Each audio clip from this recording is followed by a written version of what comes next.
오늘 함께 나눌 하나님 말씀은 고린도전서 6장 1절에서 11절 말씀입니다. 네, 우리 다 같이 한 목소리로 봉독하겠습니다.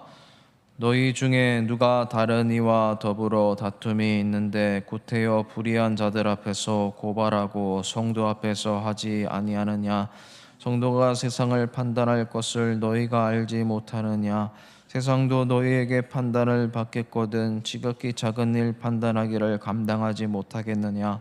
우리가 천사를 판단할 것을 너희가 알지 못하느냐? 그러하거든 하물며 세상 일이랴. 그런즉 너희가 세상 사건이 있을 때에 교회에서 경히 여김을 받은 자들을 세우느냐? 내가 너희를 부끄럽게 하려 하여 이 말을 하노니 너희 가운데 그 형제 간의 일을 판단할 만한 지혜 있는 자가 이같이 하나도 없느냐? 형제가 형제와 더불어 고발할 뿐더러 믿지 아니하는 자들 앞에서 하느냐? 너희가 피차 고발함으로 너희 가운데 이미 뚜렷한 허물이 있나니 차라리 불의를 당하는 것이 낫지 아니하며 차라리 속는 것이 낫지 아니하냐?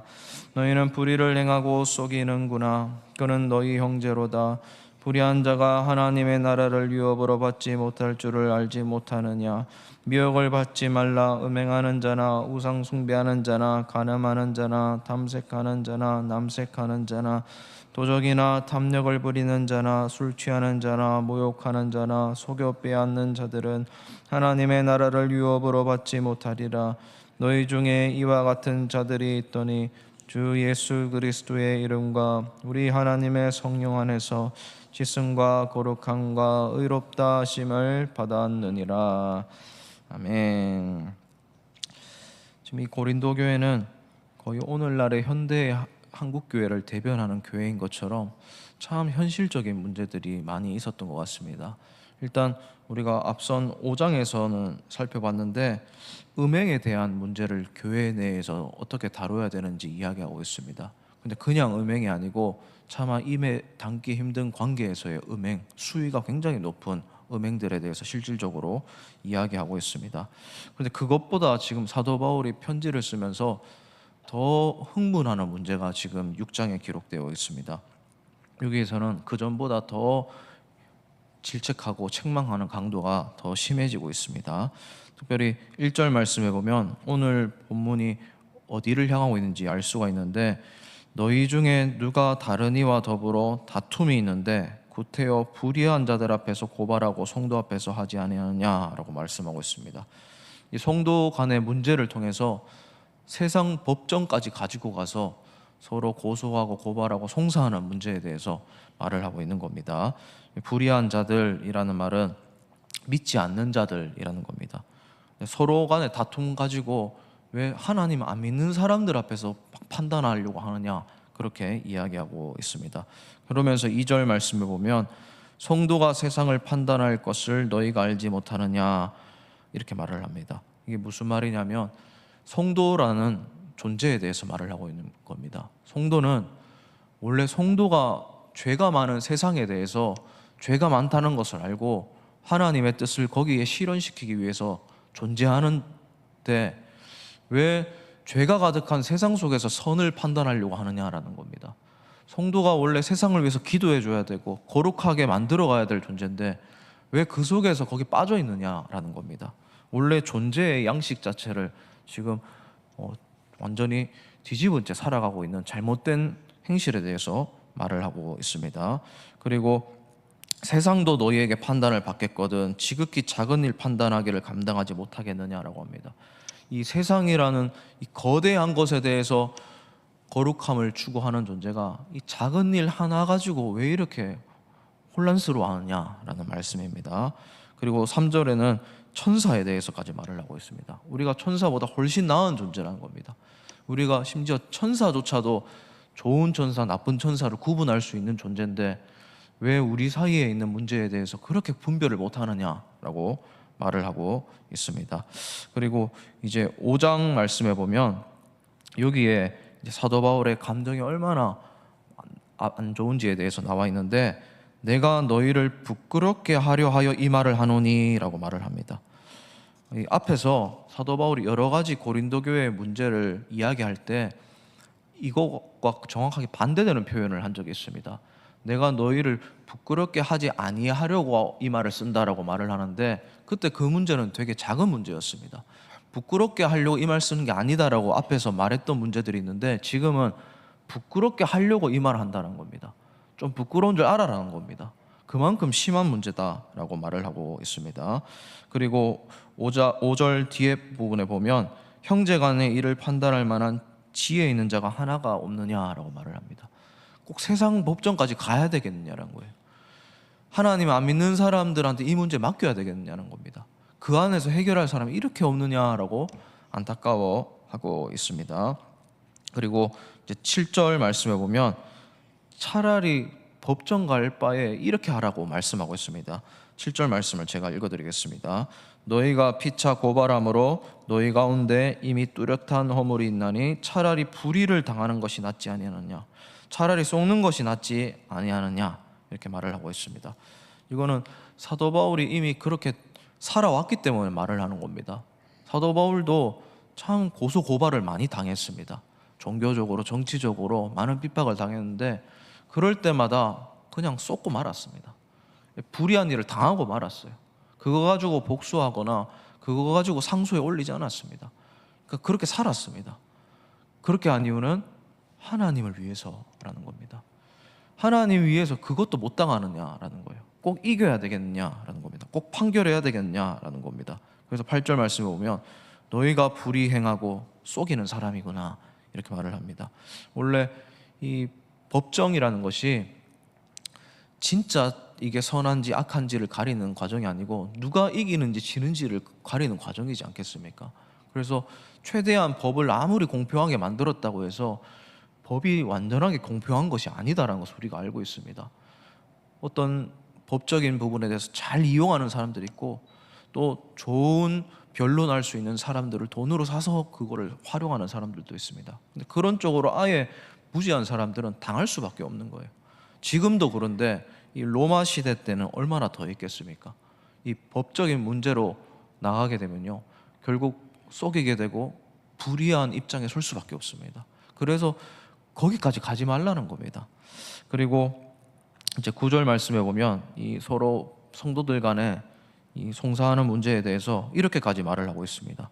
불의한 자가 하나님의 나라를 유업으로 받지 못할 줄 알지 못하느냐라고 말을 합니다. 그러면서 구체적인 것에 대해서 고린도 교회에 흔하게 나타났던 문제에 대해서 이 서로 고소고발하는 문제를 똑같이 이야기합니다.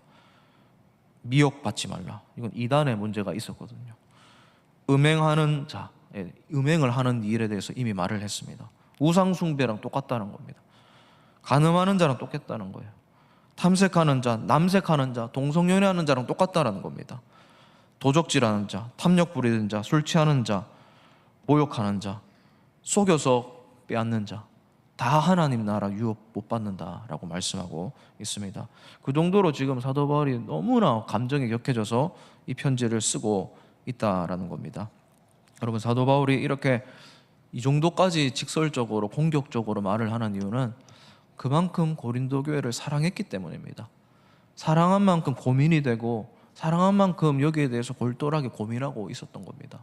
그래서 좀 이 문제를 해결하기를 바라는 마음으로 이렇게 편지를 쓰고 있는데, 이 필립 얀시라는 신학자가 실제로 이런 마음으로 교회를 향해서 쓴 책의 이름이 있습니다. 바로 교회, 나의 사랑, 나의 고민이라는 책입니다.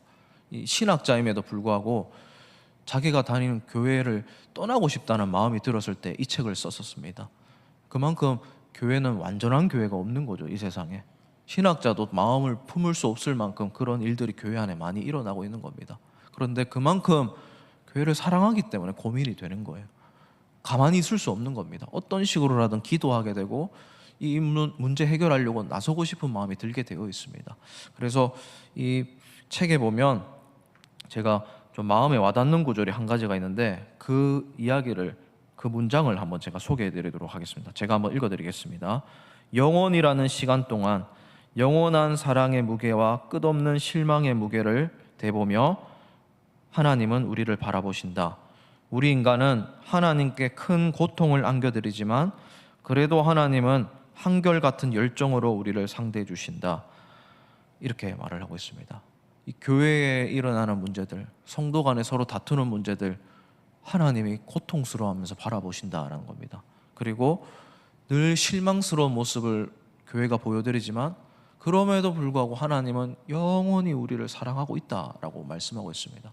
즉 우리가 기억해야 될 게 뭐냐면, 교회 안에 여러 문제가 있을 때, 성도들 간에 문제가 있을 때 지금 하나님이 어떻게 생각하시는가, 이거를 생각할 필요가 있습니다. 하나님이 우리를 여전히 긍휼의 눈으로 지켜보고 계시고 기다리고 계시고 사랑으로 바라보고 계신다. 이거를 기억하면서 하나님 뜻에 맞게 이 일을 해결해야 되겠다, 이렇게 생각하면서 우리가 이 문제들을 극복할 필요가 있습니다. 그래서 혹시나 우리 여기 계신 우리 성도님들 중에 교회 안에 성도 간의 관계 때문에 고민하고 계신 분들이 있다면 오늘 고린도전서의 말씀을 꼭 읽어보시길 바랍니다.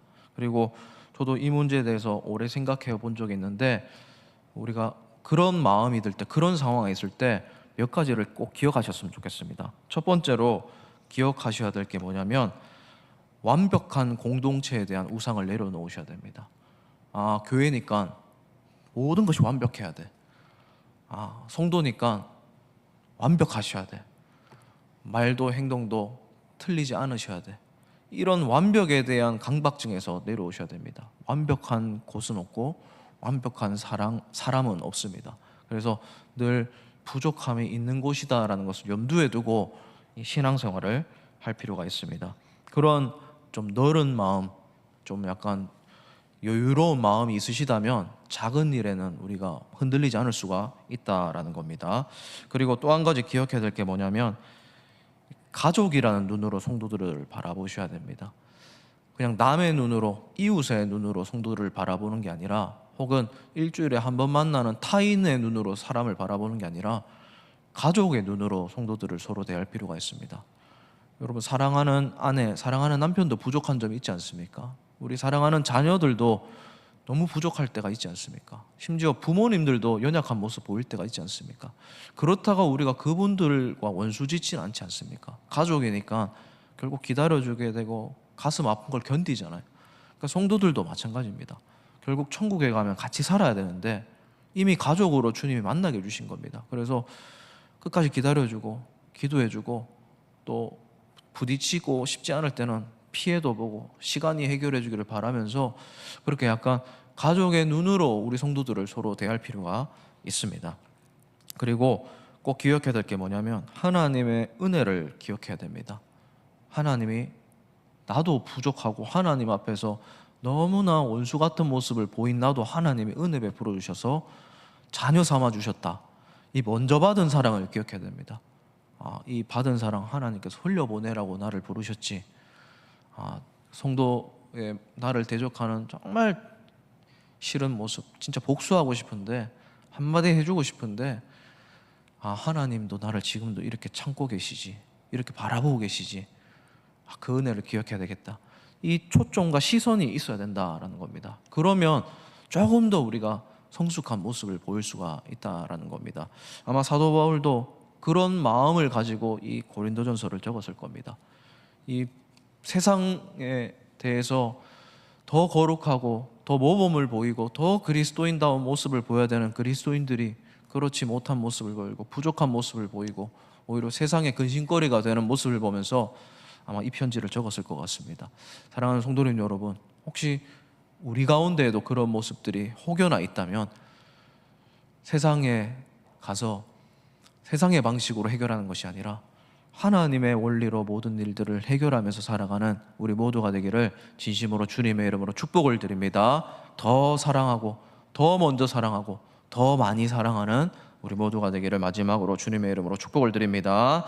이 시간 우리 오늘 말씀 생각하면서 기도하시고 돌아가셨으면 좋겠습니다. 그리고 좀 이따가 6시에 우리 박준철 형제 모친상 인소에 출발하기로 되어 있습니다. 이를 위해서 꼭 기도해 주시고 관심 가져주시길 바랍니다. 기도하시겠습니다.